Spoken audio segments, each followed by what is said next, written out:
મહીસાગર જિલ્લાના સંતરામપુરમાં આદિવાસી arts and commerce college ખાતે વિસ્તારના ધારાસભ્યને ગુજરાત સરકારના કેબિનેટ મંત્રી કુબેરભાઈ ડિંડોર કોલેજના ભૂતપૂર્વ વિદ્યાર્થી સંગઠનના પ્રમુખ તરીકે આદર્શની વંદ્ય ગુરુજનો સાથે કોલેજના ઓક્ટોબર માસમાં AAC દિલ્હીથી આવનાર કમિટી દ્વારા સર્વાંગી વિકાસનું મૂલ્યાંકન કરવા માટે વિદ્યાર્થીઓ, માતા પિતા, વાલીઓ તેમજ ભૂતપૂર્વ વિદ્યાર્થીના સ્નેહમિલન સમારોહમાં ઉપસ્થિત રહેવાનો અવસર પ્રાપ્ત થયો છે.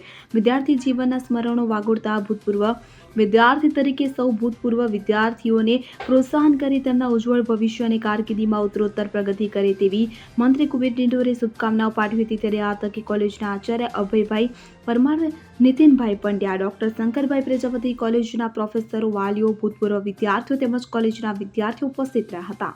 સંદીપ દેવાસરી સાથે CN24 ન્યૂઝ. હવે જુઓ દેશ દુનિયાની તમામ ખબરો તમારી આંગળીના ટેરવે. ઉઠાવો મોબાઈલ અને Google Play Store પરથી ડાઉનલોડ કરો અમારી CN24 ન્યૂઝ મોબાઈલ એપ.